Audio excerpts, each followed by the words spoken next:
కొన్ని ముఖ్యమైనటువంటి విషయాలు ఏదైతే ఉన్నాయో తిరుమల తిరుపతి దేవస్థానం గురించి కొన్ని విషయాలు మీ ముందుంచి మీ ద్వారా భగవత్ హిందూ భక్తులందరికీ కూడా తెలియజేయాలని చెప్పి కోరుతున్నా.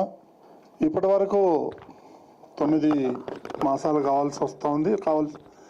కావస్తుంది. ఈ 9 మాసాల్లో మేము చేసినటువంటి కొన్ని అంశాలు మీ ముందు ఉంచుతాను.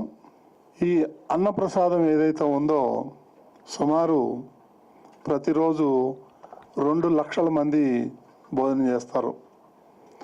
దాని యొక్క క్వాలిటీ 100% దాన్ని పెంచడం జరిగింది. ఆ అన్నప్రసాదంలో ఎక్స్ట్రాగా ఒక పదార్థం ఏదైతే ఉందో వడ అనే పదార్థాన్ని ఇంట్రడ్యూస్ చేసాం. భక్తులందరూ కూడా చాలా సంతోషం వ్యక్తం చేస్తున్నారు. అదేవిధంగా ఈ వెంగమాంబ అన్నప్రసాదం క్యాంటీన్లతో పాటు తిరుమలలో భక్తులు ఎక్కడైతే రద్దీగా ఉందో అక్కడ కూడా వాళ్ళకి ఈ అన్నప్రసాదాలు చేయడం జరుగుతూ ఉంది. క్యూ కాంప్లెక్స్లో ఉన్నటువంటి భక్తులకి పాలు, టీ, కాఫీ, టిఫిన్స్ ఇవన్నీ కూడా ప్రతి 3 గంటలకు ఒకసారి నిర్విరామంగా సప్లై చేస్తున్నారు. ఎలాంటి ఇబ్బంది లేకుండా 20 గంటలు 22 గంటలు వెయిట్ చేసే వాళ్ళ కోసం ఇవన్నీ కూడా మేము ఏర్పాట్లు చేస్తున్నాం. చాలా బ్రహ్మాండంగా జరుగుతుంది. మాకు ఎలాంటి కంప్లైంట్ భక్తుల నుంచి రాలేదు ఇప్పటిదాకా. అదేవిధంగా స్థానికులకి ఏదైతే ఉందో గతంలో నెలకొక రోజు దర్శనం చేసుకునే వీలు కల్పించారు. ఆ తర్వాత గత 5 ఏళ్ళు దాన్ని రద్దు చేశారు. దాన్ని మళ్ళీ మేము పునరుద్ధరించడం జరిగింది. ఇకపోతే ఆర్టిఫిషియల్ ఇంటెలిజెన్స్ ఏదైతే ఉందో మొట్టమొదటి బోర్డు సమావేశంలోనే మేము నిర్ణయం తీసుకోవడం జరిగింది. 1-2 గంటల్లో దర్శనం చేయించాలి అనేటువంటి దీంతో ఏకగ్రీవంగా మా బోర్డు సభ్యులు తీర్మానించారు. దాన్ని ఆసరాగా చేసుకొని గూగుల్ వారితోనూ TCS వాళ్ళతో కూడా మేము కాంటాక్ట్ చేశారు మన అధికారులు. వాళ్ళు 90% రెడీ అయిపోయింది. ఇంకో చిన్న సమస్యలు ఉన్నాయి దాంట్లో. అవన్నీ చేసుకున్న తర్వాత 1-2 నెలల లోపల ఆర్టిఫిషియల్ ఇంటెలిజెన్స్ సిస్టమ్ ద్వారా భక్తులకి 1-2 గంటల్లో దర్శనం జరిగేటట్టుగా చర్యలు తీసుకోబోతున్నాం. ఇది మేము చేస్తున్నటువంటి పనిలో ఇదొకటి కూడా ముఖ్యమైనది. ఏదైతే అన్య మతస్థులు ఎవరైతే పనిచేస్తున్నారో టీటీడీలో వాళ్ళని వేరే డిపార్ట్మెంట్కి పంపించడమో లేకపోతే వాలంటరీ రిటైర్మెంట్ స్కీమ్ కింద పంపించడం జరుగుతూ ఉంది. ఈ లోపల వాళ్ళు ఈ మత ప్రచారంలో పాల్గొంటే వాళ్ళ మీద చట్టపరమైనటువంటి డిపార్ట్మెంటల్ ఎంక్వైరీ చేసి వాళ్ళ మీద చర్యలు తీసుకోవడం జరుగుతుంది. అదేవిధంగా తిరుమలలోని గత పాలకులు సుమారు 12 మంది క్యాంటీన్లకి ఉన్నటువంటి హోటల్స్ని ఈ వైసీపీ వంది మాదకులు ఎవరైతే ఉన్నారో వాళ్ళ చెంచాలకి ఇవ్వటం. దానివల్ల ఎవరన్నా ప్రైవేట్ వ్యక్తులు భక్తులు పోయి భోజనం చేయాలంటే చేసే పరిస్థితి లేదు. అక్కడ ఒక మాఫియా లాగా తయారైంది. దాన్ని మేము బోర్డులో పెట్టి పెద్ద హోటల్స్కి, బ్రాండెడ్ హోటల్స్కి ఇవ్వాలి. వాళ్ళైతే వాళ్ళ పేరు కోసమైనా మంచి క్వాలిటీ పెడతారు, రేట్లన్నీ తక్కువ ఇస్తారనే ఉద్దేశంతో దాన్ని మనం ఈ టెండర్ల ద్వారా పిలిచి వాళ్ళని ఫైనల్ చేసాం. ఫైనల్ చేయగానే మళ్ళీ వీళ్ళు హైకోర్టులో పోయి రిట్ వేశారు. మాకు అన్యాయం జరిగిపోతుంది అని. అక్కడ కూడా ఈ హోటళ్ళు అనేవాళ్ళు పెద్ద మాఫియా తలాగా తయారైపోయింది తిరుమలలో. దాన్ని కూడా మేము ఫైట్ చేస్తున్నాం. తొందరగానే కొత్త క్యాంటీన్లు ప్రారంభిస్తాం. ఇకపోతే శ్రీవాణి ఏదైతే ఉందో ఆ దర్శనం యొక్క వాళ్ళు బయటకు వచ్చే లోపల 2 అవుతుంది పొద్దున్న ముందర రోజు వెళ్తే. దాన్ని కూడా మేము టైమింగ్స్ మార్చి పొద్దున్నే టికెట్లు తీసుకొని సాయంత్రం దర్శనం చేసుకొని వెళ్ళిపోయేటట్టుగా ప్రయత్నం చేసి 4:30-5 గంటలకి వాళ్ళకి దర్శనం చేయించే విధంగా తీసుకున్నాం. అదేవిధంగా గతంలో కూడా AAD అని ఉండేది, అర్చనాంతర దర్శనం. దాన్ని కూడా వీళ్ళు ఈ ఢిల్లీ పెద్దలకో బాంబే నుంచి వచ్చే పెద్ద వాళ్ళ కోసం పొద్దున్నే 5:30, 6 గంటలకు చేయాల్సిన దర్శనాన్ని 10ంటికి మార్చారు.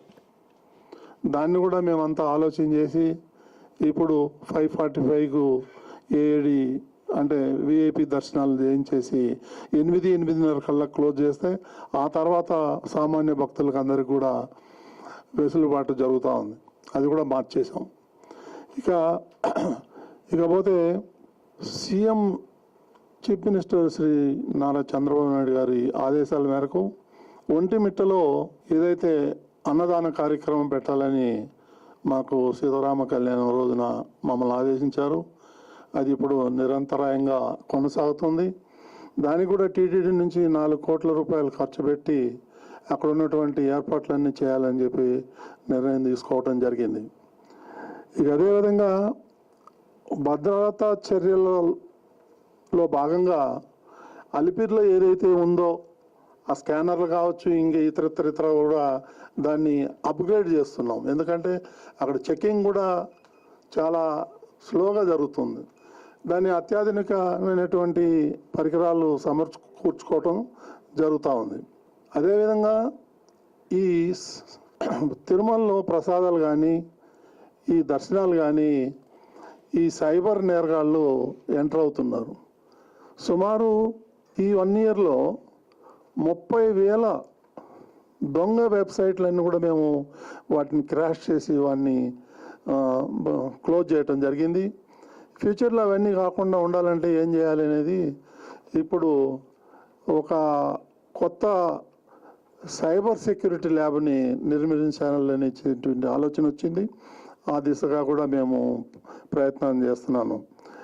ఇప్పుడు ఏదైతే టీటీడీ పరిధిలో 90% అటవీ ప్రాంతం ఉంది, దాన్ని ఇంకా పెంచి 100-110% తీసుకెళ్లాలని చెప్పేసి ముఖ్యమంత్రి గారు ఆదేశించారు. ఆ విధంగా అటవీ అధికారులతో మాట్లాడి దాన్ని పెంచే విధంగా చెట్లు పెంచే కార్యక్రమాన్ని కూడా మొదలుపెట్టాం. తిరుమలలో ఏదైతే కళ్యాణ కట్ట ఉందో తలనీళ్ళు సమర్పించే భక్తులకి అత్యాధునిక ఆయుధాలతోని అక్కడ హైజెనెటిక్ ఉండేలాగా ఆ యొక్క పరిశుభ్రమైన ప్రాంతాలు ఏదైతే ఉన్నాయో దాన్ని కూడా మొత్తం మార్చేయాలని చెప్పేసి దశల వారీగా అవి కూడా చేస్తున్నాము. అదేవిధంగా ఏదైతే టీటీడీకి అనుబంధంగా ఉన్నటువంటి తిరుచానూరు, కపిలేశ్వర స్వామి, నారాయణవనం, కళ్యాణ వెంకటేశ్వర స్వామి, నాగలాపురం, నారాయణ స్వామి, అమరావతి శ్రీ వెంకటేశ్వర స్వామి, ఒంటిమిట్ట కోదండరామ స్వామి ఆలయాలతో పాటు తిరుమలలో ఆకాశగంగా, పాపి వినాశం, ఈ శిలాతోరణం, చక్రతీర్థం, అలిపిరి, శ్రీవారిమెడి ఇవన్నీ కూడా దశల వారీగా వాటన్నింటికి కూడా మంచిగా అభివృద్ధి చేసి భక్తులకు ఎలాంటి అసౌకర్యం కలగకుండా చేయాలని టీటీడీ బోర్డు నిర్ణయం తీసుకుంది. దేశవ్యాప్తంగా ఏదైతే టీటీడీ దేవాలయాలు ఇప్పుడు 9 రాష్ట్రాల్లో ఉంది, దాన్ని ప్రతి రాష్ట్రంలోనూ ఒక వెంకటేశ్వర స్వామి ఆలయం ఉండాలని చెప్పి ముఖ్యమంత్రి గారు ఆదేశించారు. దానికి అనుగుణంగానే ఇప్పుడు మిగిలిన రాష్ట్రాల ముఖ్యమంత్రులకి నేను ఉత్తరం రాయటం జరిగింది. ముఖ్యమంత్రి గారు కూడా కొన్ని రాష్ట్ర ముఖ్యమంత్రులతో మాట్లాడతాం, వాళ్ళు కూడా సుముఖంగా ఉన్నారు. వాళ్ళు ల్యాండ్ ఇవ్వగానే మనం అన్ని రాష్ట్రాల్లో కూడా కట్టడానికి చాలా సిద్ధంగా ఉన్నాం. ఏదైతే ఎస్సీ, ఎస్టీ, మత్స్యకారులు ఎవరైతే ఉన్నారో కాలనీస్ ఈ కోస్టల్ ఏరియాలో అక్కడ మత మార్పులు ఎక్కువ జరుగుతున్నాయి. మత మార్పులు జరగకుండా ఉండాలంటే అక్కడ దేవాలయాలు, భజన మందిరాలు కట్టాలని ఉద్దేశం. ఇప్పటికే 320 దాదాపు మందిరాలు కట్టాం. ఇంకొక 500 నుంచి 1000 మందిరాలు కట్టామని చెప్పేసి ముఖ్యమంత్రి గారి ఆదేశం. ఆ దిశగా కూడా టీటీడీ ఈ ముందడుగు వేస్తూ ఉంది. ఇకపోతే హిందూ ధర్మం విస్తృత ప్రచారం కోసం భక్తులకు పుస్తక ప్రసాదం అనేటువంటి స్కీమ్ కింద ఇవన్నీ కూడా మనం ఈ బుక్కులు ప్రింట్ చేసి భక్తులకి ఉచితంగా ఇవ్వాలని చెప్పేసి ఈ నిర్ణయం తీసుకోవటం జరిగింది. ఇక ఆఖరికి భక్తులకి సేవలు అందించేదానికి ఇప్పుడు శ్రీవారి సేవకులు ఉన్నారు. వారితో పాటు ఈ సీనియర్ సిటిజన్ చాలామంది కూడా వచ్చి మేము కూడా సేవ చేస్తాము ఈ శ్రీవారికి ఉచితంగా అని చెప్పేసి వాళ్ళు వచ్చారు. దానికోసం కూడా ఈ ఒక డిపార్ట్మెంట్ని ఓపెన్ చేసి వాళ్ళ సేవలు కూడా వినియోగించుకోవటానికి ఈ ఏర్పాట్లు చేస్తున్నాం. ఈ కాలినడకన వచ్చే భక్తులకు కూడా ప్రయారిటీ ఇచ్చి వాళ్ళకి టోకన్లు ఇచ్చి వాళ్ళకి త్వరితగతిన ఈ దర్శనం జరిగేలాగా ఏర్పాట్లు చేస్తున్నాం. ఆర్టీసీ ద్వారా తిరుమలలో ఉచిత బస్సు సౌకర్యాలు కల్పించాం. పోర్టు కార్మికులకు జీతాలు పెంచాం. వేదపారాయణం కింద టీటీడీ వాళ్ళు సుమారు 700 మందికి సంభావన ఇవ్వటం జరుగుతూ ఉంది. హిందూ ధర్మ ప్రజా పరిషత్ ఆధ్వర్యంలో సద్గమయ, సౌభాగ్యం, గోపూజ, హరికథా వైభవం, అక్షర గోవిందం, సన్మార్గం లాంటి కార్యక్రమాలు చాలా వరకు చేపట్టబోతున్నాం. సిమ్స్లో రోగులకు మరింత మెరుగైనటువంటి చికిత్సకు మంజూరు చేస్తున్న ఆర్థిక సహాయాన్ని 140 కోట్లకి ప్రతి సంవత్సరం పెంచడం జరిగింది. కాబట్టి ఆ సిమ్స్లో ఉన్నటువంటి కొన్ని ఇబ్బందులన్నీ కూడా అధిగమించుకోబోతున్నాం. సిమ్స్లో ఖాళీగా ఉన్నటువంటి 600 పోస్టులు ఏదైతే ఉన్నో వాటిని కూడా భర్తీ చేయాలని చెప్పేసి బోర్డు నిర్ణయం తీసుకుంది. ఈ సిమ్స్ హాస్పిటల్ ఆవరణలు ఏదైతే నిర్మాణంలో 80% ఫినిష్ అయినాయి, ఆ 20% కూడా ఫినిష్ చేసి తొందరగా అది ఆచరణలోకి తీసుకురావాలని చెప్పేసి ఉద్దేశంతో స్పీడప్ చేస్తున్నాం. అదేవిధంగా బర్డ్ హాస్పిటల్ ఏదైతే ఉందో ఇప్పటివరకు నెలకి 300 ఆపరేషన్ జరిగేది. ఇప్పుడు గత 2 నెలల నుంచి అది 700 ఆపరేషన్ జరుగుతున్నాయి, మోకాళ్ళ ఆపరేషన్. దాన్ని 1000 ఆపరేషన్కి తీసుకెళ్లాలని చెప్పేటువంటి ప్రయత్నం చేస్తున్నాం. అదేవిధంగా పద్మావతి జూనియర్ కాలేజ్ అదనంగా మరో 160 ఈ హాస్టల్ వసతి కల్పించాలని కూడా నిర్ణయం తీసుకున్నాం. అదేవిధంగా టీటీడీ ఉద్యోగులకు ఏదైతే 6 కోట్ల వెల్ఫేర్ ఫండ్ వాళ్ళకి చెల్లించే విధంగా చర్యలు తీసుకున్నాం. టీటీడీలోని లెక్చరర్స్ కానీ, కాంట్రాక్టర్ డ్రైవర్లు కానీ వాళ్ళందరినీ కూడా క్రమబద్ధీకరించాలని చెప్పేసి నిర్ణయం తీసుకున్నాం. శ్రీవారి ప్రసాదాలు మరింత నాణ్యత పెంచడానికి నువ్వు దినుసులు తదితర వస్తువులను నిరంతరం టెస్టింగ్ కోసం ఫుడ్ టెస్టింగ్ ల్యాబ్ను కూడా మనం తిరుమలలో ఏర్పాటు చేసుకున్నాం. గతంలో అయితే మనం నెయ్యి వస్తే నెయ్యి టెస్ట్ చేయాలంటే ఎక్కడ బాంబేకో హైదరాబాద్కో పంపించేవాళ్ళు. ఇప్పుడు ఆ లేకుండా తిరుమలలోనే టెస్టింగ్ ల్యాబ్ ఒకటి కూడా ఈ రీసెంట్గా ప్రారంభించాం. అదేవిధంగా మిగిలిన ఆహార పదార్థాలను కూడా నాణ్యత కోసం తనిఖీ చేసుకున్నటువంటి ఒక కేంద్ర సంస్థ ఏదైతే ఉందో CSIR ల్యాబ్ ఏర్పాటుకు స్థలం కూడా కేటాయించాలని చెప్పేసి నిర్ణయం తీసుకున్నాం. తిరుమలలో రాజకీయాలు ఎవరైనా మాట్లాడితే వాళ్ళని మీద కఠినమైనటువంటి చర్యలు తీసుకోవాలి అని చెప్పి కూడా పాలక మండలి నిర్ణయం తీసుకుంది. ఇక తిరుమలలో ఉన్నటువంటి ఏదైతే ప్రైవేట్ గెస్ట్ హౌస్లు ఉన్నాయో వాటన్నిటి కూడా ప్రైవేట్ పేర్లన్నీ తీసేసి దానికి దేవుడి పేర్లు పెట్టడం జరిగింది. ఈ విధంగా ఎన్నో కార్యక్రమాలు నిరంతరం రాత్రింబవలు కష్టపడి నాతో పాటు మా బోర్డు మెంబర్లందరూ కూడా కష్టపడి పనిచేస్తున్నారు. మేము ఎంత నిస్వార్థంగా చేస్తున్నామంటే ఇప్పటి వరకు కూడా ₹1 కూడా ఈ 9 నెలల్లో మిస్యూజ్ అయినట్టు దాఖలాలు లేవు. సామాన్య ప్రజలకు పెద్దపీట. గతంలో మీకు తెలుసు 50,000 60,000 రోజుకి చేస్తున్నారు. ఈరోజు యావరేజ్గా 80,000 మందికి పైన దర్శనం చేసుకుంటున్నారు. It is on record. ఈరోజు ఒక పెద్ద మనిషి ఏదో మాట్లాడుతున్నాడు, పిచ్చి పిచ్చిగా వాగుతున్నాడు. ఎందుకంటే వాళ్ళకి ఈ సాక్షి ఎవరైతే ఉన్నారో ఆ గజ దొంగలు వాళ్ళు హిందువుల మీద దాడి చేస్తున్నారు. మనమేమన్నా జెరూసలేం గురించి మాట్లాడుతున్నామా, లేకపోతే వాటికన్ సిటీ గురించి మాట్లాడుతున్నామా? మాట్లాడట్లేదు కదా. వాళ్ళు ఎందుకు హిందూ దేవాలయం మీద, తిరుపతి మీద ఎందుకు టార్గెట్ చేస్తారు?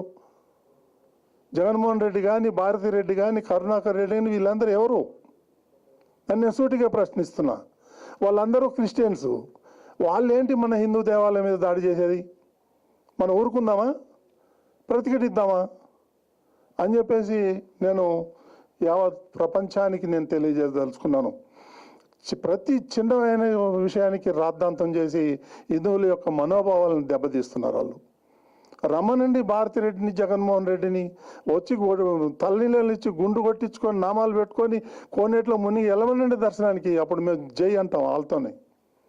రారు, ప్రసాదాలు తినరు, తిరుమలకి రారు, పట్టు వస్త్రాలు సమర్పించడు. ఇవన్నీ పెట్టుకొని వాళ్ళు మేము నిస్వార్థంగా మా మంచినీళ్ళు మేము తాగుతూ, మా టీ మేము తాగుతూ మేమందరూ పనిచేస్తూ ఉంటే ఇప్పటి వరకు కూడా మా కమిటీ నుంచి ఒక్క రూపాయి ఈ 9 నెలల్లో టీటీడీకి భారం వేయలేదు. ఇది ఆన్ రికార్డ్. ఇంత మేము మంచి పనులు చేస్తూ ఉంటే వాళ్ళకి ఓర్వలేదు. ప్రతి ఒక్కడు ఆ వైసీపీ వాళ్ళు టీటీడీని టార్గెట్ చేయటం ఎందుకు? ఏంటి రీజన్ ఏంటి? మనం ఏమన్నా వాళ్ళ చర్చలకో లేకపోతే ఇంకోటికో మనం వెళ్తలేం కదా వాళ్ళ జోలికి. వాళ్ళు ఎందుకు వస్తారు మన జోలికి? ఇప్పుడు నేను 18 సంవత్సరాలు అయింది టీవీ5 పెట్టి. 18 సంవత్సరాల్లో టీటీడీకి వ్యతిరేకంగా ఒక స్క్రోలింగ్ కానీ ఒక వార్త కానీ వేయలా. ఎందుకు? వెంకటేశ్వర స్వామి కలియుగ ప్రత్యక్ష దైవం, ఆయన మా దేవుడు, మేము ఆరాధన చేసుకుంటాం. ఏదో చిన్న చిన్న పరిపాలనలో లోపాలు జరుగుతుంది, మేము సరి చేసుకుంటాం. అంత మాత్రాన మా దేవుడిని మేము ఎచ్చి రోడ్డు మీద పడాలనుకునే ఉద్దేశం మాకు లేదు, మేము చెయ్యం. అదేవిధంగా వేరే వాళ్ళు కూడా చేయాలని చెప్పి కోరుకుంటున్నాం. మేము తప్పు చేస్తే ఎత్తి చూపించండి. ఇంకొక విషయం ఏంటంటే, మేము మొట్టమొదటి సమావేశంలోనే, బోర్డు సమావేశంలోనే మేము అందరం కూర్చొని బోర్డు మెంబర్కి 20 టికెట్లు రోజుకి, చైర్మన్గా 100 టికెట్లు అని నిర్ణయం చేసుకున్నాం. నేను ఏనాడు కూడా 100 టికెట్లు వాడలేదు, సగమే వాడతా. ఎందుకంటే నేను అర్ధరాత్రి పూట క్యూ లైన్ లేకపోతే అక్కడ ప్రజలు పడే బాధలు వర్ణనాతీతం. చిన్న చిన్న చంటి పిల్లల్ని వేసుకొని 20 గంటలు 22 గంటలు వాళ్ళు క్యూ లైన్లో ఉండి చాలా ఇబ్బందులు పడుతున్నారు. అది చూసి నాకు బాధేసి ఒక విఐపి వెళ్ళి దర్శనం చేసుకొచ్చే లోపల 25-30 మంది సామాన్య భక్తులు దర్శనం చేసుకుంటారు. అది నా కాన్సెప్ట్. ఒక్కొక్క రోజు 95,000 మంది దర్శనం చేసుకుంటున్నారు. సామాన్యులు మేము వేసినట్టు పెద్ద పీట. చంద్రబాబు నాయుడు గారు ఎప్పుడు సామాన్యులకు ఇవ్వండి, సామాన్యులకు ఇవ్వండి అని. మేము విఐపిని కల్చర్ స్లోగా తగ్గించేసి మేము సామాన్య భక్తులు పెద్ద పీట వేస్తుంటే ఈరోజు ఒక పెద్ద మనిషి మీటింగ్ పెట్టి ఏదో పిచ్చి పిచ్చిగా మాట్లాడుతున్నాడు. నేను చెప్తున్నా, నువ్వు ఎవరితోన్నా పెట్టుకో, బీఆర్ నాయుడుతో పెట్టుకుంటే మాత్రం మర్యాదగా ఉండదు. నా గురించి మీకు తెలియదు. నేను ఎంతకైనా తెగిస్తాను. తప్పు చేస్తే చెప్పండి, చొక్కా పట్టుకొని అడగండి, మేము సమాధానం చెప్తాం. ఇప్పటి వరకు ఒక్క చిన్న పొరపాటు కూడా చేయలేము మేము. అది నేను గర్వంగా చెప్పుకుంటాను. పిచ్చి పిచ్చి మాటలు మాట్లాడుతున్నారు, వింటున్నాం కదా అని చెప్పేసి మా మీద దాడి చేస్తారు. నా మీద దాడి చేయి, పర్వాలేదు, నేను ఛాలెంజ్ చేస్తా. కానీ వెంకటేశ్వర స్వామి మీద అడ్డం పెట్టుకుని ఎందుకు దాడి చేస్తారు? ఇక వేరే గుళ్ళు లేవా? వేరే ప్రార్థనా మందిరాలు లేవా? ఎందుకు టీటీడీ మీద పడతారు మీరు? దీనికి ఒక చిన్న ఎగ్జాంపుల్ చెప్తా మీకు. ఏదైతే సిమ్స్ హాస్పిటల్ ఉందో అది నష్టాల్లో నడుస్తుంది కొన్ని ఏళ్ల నుంచి. 2022లో ఇదే జగన్మోహన్ రెడ్డి ఈ క్రిస్టియన్ మేధావి టీటీడీకి అంటగట్టాడు. దానికి ఇప్పుడు 140 కోట్ల సంవత్సరానికి ఉండి డబ్బులు పోతున్నాయి. అంటే వాళ్ళ ఉద్దేశం ఏంటంటే ఈ టీటీడీని అప్రతిష్ట పాలు చేయాలా, మళ్ళీ టీటీడీని అప్పుల పాలు చేయాలా. ఈ కరుణాకర్ రెడ్డి పెద్ద డకాయిట్, అవినీతికి రారాజు, అవినీతి అక్రమాలకు ప్రెసిడెంట్. ఆయన మాట్లాడతాడు అవినీతి గురించి. ఎక్కడో 30-40 కిలోమీటర్ల దూరంలో అవుట్స్కట్స్లో ఆయన వెంచర్లు వేస్తే ఆ వెంచర్లకి టీటీడీ సొమ్ము నుంచి సిమెంట్ రోడ్లు వేస్తాడు. అట్లాంటి వాడే మా గురించి మాట్లాడేది. పెద్ద గజ దొంగ. వెళ్తాయి టీడీఆర్ బాండ్లో, పోతారు లోపలికి, జైల్లోకి వీళ్ళందరూ. ఈ లాస్ట్ టైం వాళ్ళ పీరియడ్ అయిపోగానే 1600 నుంచి 2000 కోట్లకి టెండర్లు పిలిచి 10% 15% తీసేసుకొని అవార్డు ఇచ్చేసి వెళ్ళిపోయాడు. మళ్ళీ మేము వచ్చి చేసే లోపల అవి 70% 80% ఆ దొంగలు కూడా కాంట్రాక్టర్ ఏముందో ధనధనంగా కట్టేశారు.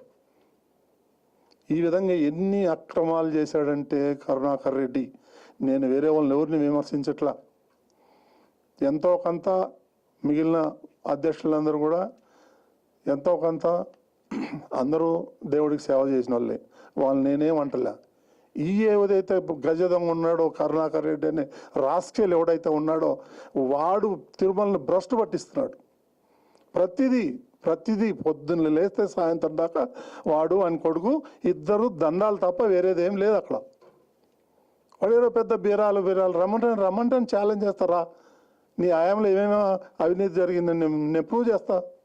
ఈ అంతా క్రిస్టియన్ బ్యాచ్, దొంగల బ్యాచ్. ఇది కన్వర్టెడ్ క్రిస్టియన్. ఒరిజినల్ క్రిస్టియన్స్ ఎవడు మన జోలికి రాడు. ఒరిజినల్ ముస్లిం మన జోలికి ఎవరు రారు, హిందువుల జోలికి.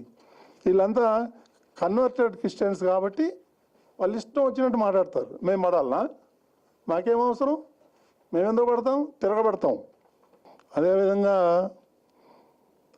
ఈ దళారీ వ్యవస్థల గురించి ఏదో మాట్లాడతాడు. ఇక్కడ తిరుమలలో మీరు చూసారు లేదో పాపి వినాశం పోయే రోడ్డు. అది చాలా బ్రహ్మాండమైనటువంటి రోడ్డు, ఓ చిన్న గుంట కూడా లేదు. దాన్ని ఎక్స్టెన్షన్ అని చెప్పేసి 50-60 కోట్లు శాంక్షన్ చేశారు. ఎక్స్టెన్షన్ పేరుతో 40-50 సంవత్సరాలు ఉన్నటువంటి చెట్లు, వయసు ఉన్నటువంటి చెట్లు, కొన్ని వేల చెట్లను కొట్టించేశాడు. అక్కడ ప్రతి చెట్టు, ప్రతి పువ్వు, ప్రతి కాయ వెంకటేశ్వర స్వామి చెందింది. ఊరుకుంటుంది ఆ ప్రకృతి. వీళ్ళ సంగతి ఏదో తెలుస్తుంది. ఊరికే వదిలిపెట్టాడు వెంకటేశ్వర స్వామి. వాళ్ళతో పెట్టుకున్నాడు, ఆయనతో పెట్టుకున్నాడు, ఎవడు బతికి బయట కట్టలేదు. నీ పరిస్థితి కూడా అంతే, జగన్ రెడ్డి పరిస్థితి అంతే, భారతి రెడ్డి పరిస్థితి కూడా అంతే. మీరా మాట్లాడేది మా గురించి, మా దేవుళ్ళ గురించి? తస్మా జాగ్రత్త చెప్తున్నాను. మీ సాక్షి ఏదో ఇందాక స్క్రోలింగ్, ఇది ఉడత బెదిరింపులు అంట. ఈ ఉడత బెదిరింపులో ఏం బెదిరింపులో చూస్తా. నేను కూడా సుప్రీంకోర్టు దాకా పోతా. నేను వార్తలు ప్రసారం చేయండి, మేమేం అబ్జెక్షన్ చేయట్లేదు, ఎవరిని ఏం అనం. మేము తప్పుడు వార్తలు ఎందుకు? నేనంటే రోజుకి 7,000 టికెట్లు ఇస్తున్నాంట వాడి మనుషుల గాడిదల వాళ్ళు. అది సాక్షి న్యూస్ పేపర్ కదా, అది ఒక టాయిలెట్ పేపర్. వాడా మాట్లాడేది మా గురించి. కాబట్టి ఈ సందర్భంగా వాళ్ళకి నేను హెచ్చరిక చేస్తున్నాను, మా జోలికి రావద్దండి, హిందువుల జోలికి. మాతో పెట్టుకుంటే మాత్రం చాలా తేడా ఉంటుంది. తిరుపతి నుంచి కూడా ఎన్నో కార్యక్రమాలు చేయాలని మేము ఒక ప్రణాళికలు చేసుకుంటాం. మేము ఒక 24 మంది బోర్డు మెంబర్లను ఎంత చక్కగా అందరు కూర్చొని మాట్లాడి, ఎవరు టికెట్లు వాళ్ళు పెట్టుకొని, ఎవరు భోజనాలు వాళ్ళు చేసి, ఎవరి రూముల్లో వాళ్ళు ఉండి, మేము దేవుడి కోసం సేవ చేయాలని వచ్చాం. కానీ అక్కడ దోచేయాలని, తిరుమలను దోచేయాలని లేదు. తిరుపతి నుంచి తిరుమలకు కూడా ఉచిత బస్సులు వేయాలని ఎన్నో కార్యక్రమాలు పెట్టుకుంటున్నాం. మేము భక్తుల్ని మంచిగా రావాలా, చూడాలా వాళ్ళని. మేము ఒక టీంని పెట్టాము, 25 మందిని, శ్రీవారి సేవకుల్ని. వాళ్ళకి ఒక ఫార్మాట్ ఇచ్చి పంపించాం. అమ్మ ఎలా ఉంది, భోజనం ఎలా ఉంది, దర్శనం ఎలా ఉంది, ప్రసాదాలు ఎలా ఉన్నాయి, ఫ్రెండ్లీగా ఉన్నారా లేదా ఎంప్లాయీస్, అవన్నీ. అంటే 98% బాగుందని వచ్చింది. ఇది ఆన్ రికార్డ్, నేను చూపిస్తాను.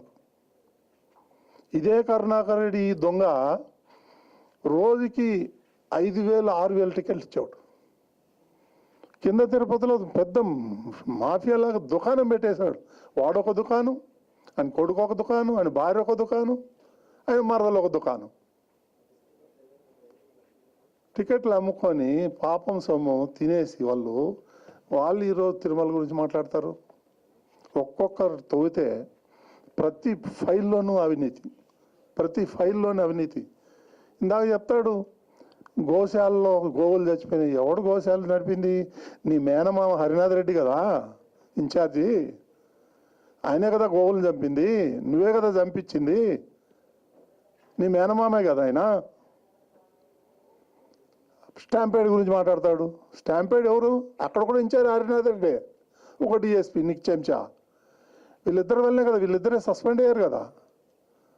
ఈ హరినాథ్ రెడ్డి ఎవరు? నీ మేనమామ కాదా? నువ్వే చేయించావు స్టాంపేడ్, అది మా మీద దోస్తావు. నీ చరిత్ర ఎంత ఉంది ప్రతి ఒక్కరికి తెలుసు. రాష్ట్రంలో రైళ్లు తగలబెడతావు, దొంగ ఓట్లు కర్ణాటక నుంచి, తమిళనాడు నుంచి తీసుకొస్తావు, దొంగ ఓట్లు వేయిస్తావు, దొంగ ఓటర్లు నేర్పిస్తావు. నీ చరిత్ర నువ్వే పెద్ద గజ దొంగవి. మా గురించి మాట్లాడే అర్హత 1% కూడా లేదు నీకు. తస్మా జాగ్రత్త. ఏమన్నా క్వశ్చన్లు అడుగుతారా? క్లారిఫికేషన్. గతంలో చాలా ఉన్నాయి కేసులు, ఇవన్నీ తిరగదోడాలా? ఎందుకంటే మేము కూడా పోనీలే వెంకటేశ్వర స్వామిని బదనాం చేస్తున్నారు వీళ్ళందరూ.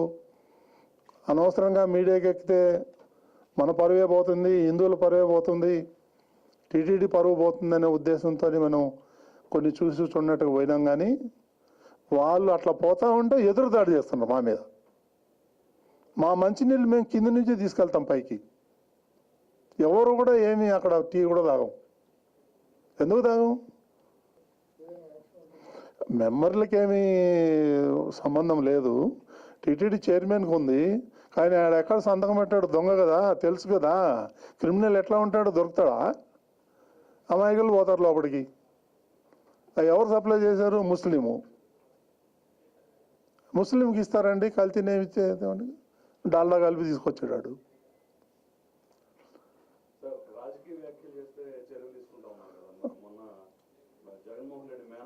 వేసాం, రిజిస్టర్ చేసాం కేసు.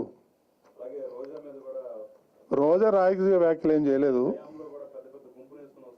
అది గుంపుని వేసుకొని వస్తుంది, ఆమెకేమో ప్రివిలేజీ. చేస్తాం, ఎందుకు చేయం? ఇంకా చేస్తాం అన్నీ. ఎందుకు చేయం? అందరికి ఒకటే రూల్. నేను 15 రోజులు అంటే ఒకరోజు కూడా నేను వెళ్తా దర్శనానికి వెళ్ళను. ఎందుకు వెళ్ళను అంటే నేను వెళ్ళొచ్చే లోపల ఇంకొక 50 మంది 100 మంది దర్శనం చేసుకుంటారు, సామాన్య భక్తులు. వాళ్ళకి ఇబ్బంది కలగకూడదని నేను దర్శనానికే పోను. నేను అంత నిబద్ధతతో అంత క్లీన్గా ఉన్నాం. మా మీద బుర్ర జల్లే ప్రయత్నం చేస్తాడు. నా దగ్గర అన్ని రికార్డు ఉంది. వీళ్ళు రోజుకి ఎన్ని టికెట్లు ఇచ్చినారంటే నా దగ్గర ఆ క్వార్టర్లో ఏదైతే ఉందో ఆఫీసులో అవన్నీ వదిలిపెట్టిపోయారు వాళ్ళు. అవన్నీ నేను దాచిపెట్టా. ఏ రోజు ఈ దొంగలు ఎన్ని టికెట్లు ఇచ్చారని, ఎవరెవరికి ఇచ్చారనేది కూడా రికార్డు ఉంది నా దగ్గర. చేస్తాను. అది ఎన్ని వందల వేల పేజీలు ఉన్నాయి. పెద్ద మెంబర్ల కంటే ఈయనే కరుణాకర్ రెడ్డి ఇచ్చింది అన్ని. సుబ్బారెడ్డి, కరుణాకర్ రెడ్డి దుకాణం పెట్టేశారండి. ఇప్పుడు ఈ మన టూరిజం వాళ్ళకి 3000 నుంచి 5000 టికెట్లు ఇచ్చాడు రోజుకి. ఆ రోజా డైమండ్ రాణి ఆమె ఏం చేసింది? ఒక్కో టికెట్ 5000, 6000, 7000. నేనే ఇక్కడ అమీర్పేటలో ఒక ట్రావెల్లో పోయి నేనే టికెట్ కొన్నాం. 500 రూపాయలు 5500కి. నా దగ్గర ఉంది ఇంకా టికెట్. నేను తీస్తే నమ్మరేమో అని నేను విజిలెన్స్ వాళ్ళకి రిటర్న్ కంప్లైంట్ చేస్తే విజిలెన్స్ ఆఫీస్ వాళ్ళు కూడా వచ్చి 5500 ఒక టికెట్ కొన్నారు. ఇక్కడ టూరిజం కేసులు పెట్టాము, నడుస్తుంది. Take its own process. అందుకనే మేమేం చేసామంటే టూరిజం వాళ్ళకి టికెట్లు ఇవ్వము. మనం ఈడ మొత్తం గోవా, చెన్నై, బెంగళూరు ఎక్కడెక్కడ మొత్తం రాష్ట్రాల నుంచి టూరిజం మీద వచ్చేవాళ్ళు. నేనంటాను ఇది టూరిజం ప్లేస్ కాదు, ఇది పిలిగ్రిమ్ సెంటరు, భక్తులు రావాలి, టూరిజం కాదని మేము దాన్ని బ్యాన్ చేసాం.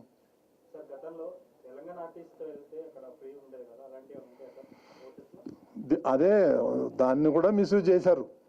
దళారులు వచ్చేస్తున్నారు. ఈ దళారీ వ్యవస్థను మనం ఇద్దరం మనం కంట్రోల్ చేయలేం.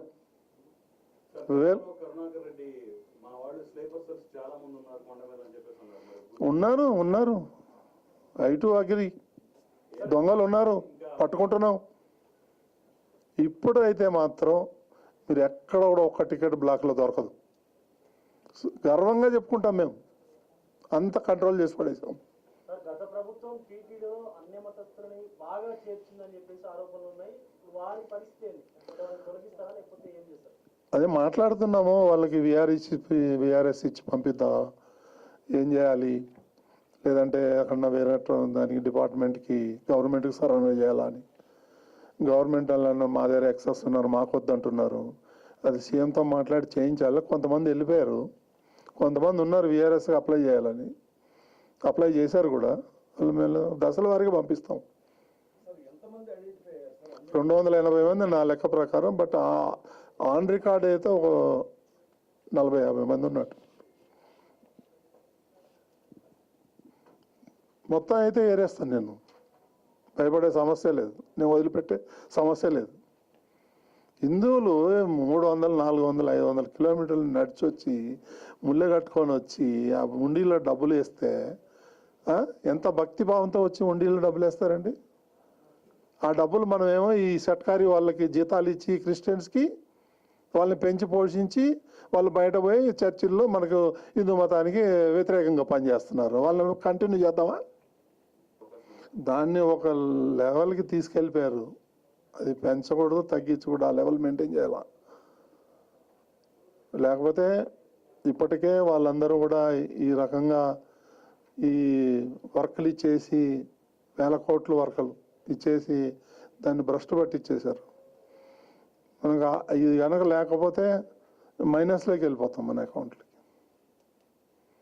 మొన్న మేము హ్యాండ్ ఓవర్ చేసుకునేటప్పుడు 38 crores పర్ ఇయర్ దేవస్థానం లాస్లో ఉంది. మేము అవన్నీ ఖర్చులన్నీ తగ్గించి ఇప్పుడు కొంచెం మిగిలిన బడ్జెట్కి వచ్చింది ఈ ఏడాది. అన్ని చర్యలు తీసుకుంటున్నాం. లేకపోతే మళ్ళీ వెంకటేశ్వర స్వామి మళ్ళీ ఎవరి దగ్గర వడ్డీ కాసులాడు మళ్ళీ ఎవరి దగ్గర అప్పు పోవాలి మనం. ఆ పరిస్థితి ఉంది అక్కడ.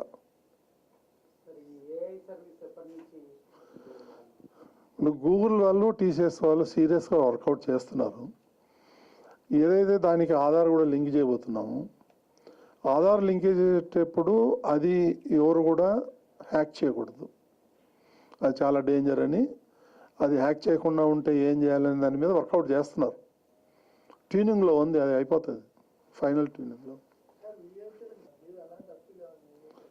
మనం ఎవరిని కూడా తిరుమలకి రావద్దని చెప్పలేం, చెప్పకూడదు కూడా. నెల వచ్చే ఉన్నారు, వారం వచ్చేవాళ్ళు ఉన్నారు, 10 రోజులకు వచ్చేవాళ్ళు ఉన్నారు. మా దేవుడే మేము వచ్చిపోతామని మనమేం రిస్ట్రిక్ట్ చేయలేమండి. దాన్ని భావ్యం కాదు అది. కాకపోతే విఐపీలు తగ్గించి సామాన్య భక్తులు అయితే వదిలేయాలి కదా మనం. దానికి ఏదైనా ప్రోగ్రామ్ చేద్దాం. ఇప్పుడు మొన్న ఒకటేసారి 2 లక్షల మంది వచ్చేసారు. 80-85 వేలు మనం దర్శనం చేయించగలం. 2 లక్షల మంది ఏం చేయాలి? అక్కడ గొడవ, ధర్నాలు ఇవన్నీ జరుగుతూ ఉండేది. ఒక్కొక్కటి సాల్వ్ చేసుకుంటూ పోదాం. మనం అంతకన్నా ఎక్కువ దర్శనం చేయించలేము, ప్రొవిజన్ లేదు మనకి అక్కడ. అది మీకు ఏమైనా ఉంటే మాట్లాడు.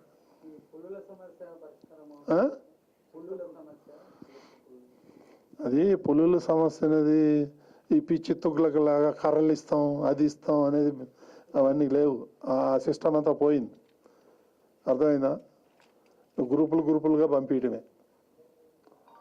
ఆ పులుల్ని ఏం చేయాలి? ఫెన్షన్ వేద్దామంటే ఈ అటవీ శాఖ వాళ్ళు ఒప్పుకోరు. అయితే వన్యమృగాలు రాత్రిపూట ఫ్రీగా తిరగాలి, మీరు యూ కెనాట్. ఇవన్నీ ఇబ్బందులు ఉన్నాయడ. లేకపోతే వైర్ ఫంక్షన్ వేసేస్తే బ్రహ్మాండంగా పోవచ్చు మనం. సో వాళ్ళు ఒప్పుకోరు, ఫారెస్ట్ డిపార్ట్మెంట్ వాళ్ళు ఒప్పుకోవట్లేదు. కల్తీనే కేసు ఆల్రెడీ వచ్చింది రిపోర్టు. గవర్నమెంట్ ఏం చేస్తుందో చూద్దాం.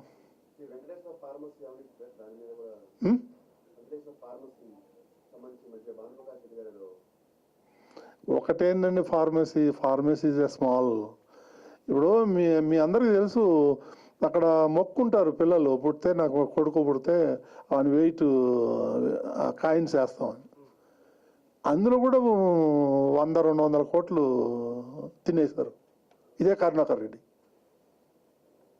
లెక్క లేదు, పోరాడుతున్నాం, నోటీస్ ఇచ్చాం మొన్ననే. అట నేను ఏదేంటంటే ఈ కరుణాకర్ రెడ్డి నాస్తికుడు, అది క్రిస్టియను, ఆయనకి భక్తి భయం కానీ భక్తి కానీ లేదు. ఆయనకి ఇష్టం. ఎట్లా మాట్లాడాడండి అప్పుడు గతంలో? పేపర్ కటింగ్స్ ఉన్నాయి మా దగ్గర. ఆ నల్లరాయి చెప్పులతో కొట్టండి, చెప్పులు దండ వేయండి.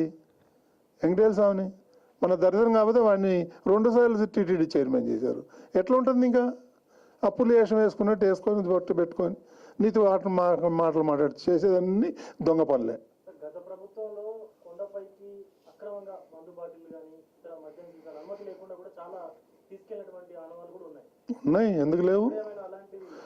ఇప్పుడైతే బాగా చెక్ చేస్తున్నాము. ఏదైనా ఒకటి పోతే పోవచ్చు, మనకు తెలీదు. బట్ మాత్రం యాక్షన్ మాత్రం చాలా సీరియస్గా ఉంటుంది. అందులో మాత్రం ఏమాత్రం ఇది లేదు. ఎన్ని డిపార్ట్మెంట్లు, ఎన్ని మోసాలు జరుగుతున్నాయి అక్కడ. ఆ తట్టలు తెచ్చి పెట్టేస్తారు. ఒక్కొక్కటి దగ్గర 2 లక్షలు 3 లక్షలు ఈ కరుణాకర్ రెడ్డి తీసుకుంటాడు. ఒక చిన్న తట్టలాగా ఉంటుంది ఈ సైజు, అవి పెట్టి అమ్ముకునేదానికి 2 లక్షలు 3 లక్షలు లంచం. అసలు యాక్చువల్గా లైసెన్స్ 700 800 2000 తట్టలు పెట్టేశాడు. ఒక్కొక్కటి దగ్గర 3 లక్షలు ఈ దరిద్రుడు. ప్రతి దాంట్లోనే అవినీతి కరుణాకర్ రెడ్డి. మరి జగన్మోహన్ రెడ్డి ఇన్ని మాటలు మాట్లాడితే నీతి మాటలు అది రాయొచ్చు కదా సాక్షిలో. 2 లక్షలు 3 లక్షలు తీసుకొని ఒక్కొక్క షాప్ ఇచ్చాడని పేపర్ ఉంది కదా అని ఇష్టం వచ్చినట్టు హిందువుల మీద దాడి చేస్తున్నాడు. నువ్వు పోయి జెరూసలం మీద లేకపోతే వాటికన్ సిటీ మీద పోయి దాడి చేయి నీకు దమ్ముంటే. వెంకటేశ్వర స్వామి ఒకటే దొరికాడా నీకు దాడి చేయటానికి? ఎప్పుడో రోజు పాపం మండుద్ది, జనం అంతా తిరగబడతారు, హిందువులంతా ఊరుకోరు. 10 కోట్లకి వేసామండి, సుప్రీంకోర్టు దాకా పోతా. ఏదైనా ఉడత బెదిరింపులో బీఆర్ నాయుడు బెదిరింపు ఉడత కావు అవి. తమాషాలు చేయొద్దని చెప్తున్నాను. నా మీద 124A పెట్టాడు. ఏం పీకాడు జగన్మోహన్ రెడ్డి? ఏం పీకాడు అంటున్నా? రాజద్రోహం. ఆడొక రాజు, నేను ఒక ఆయనకి ద్రోహం. ఏం ద్రోహం చేశామండి ఆయనకి? రాజద్రోహం కేసు పెడతాడు. పిచ్చి పిచ్చి ఆటలు వేస్తున్నారు. ఓకే అండి, ఓకే. ఓం నమో వెంకటేశాయ.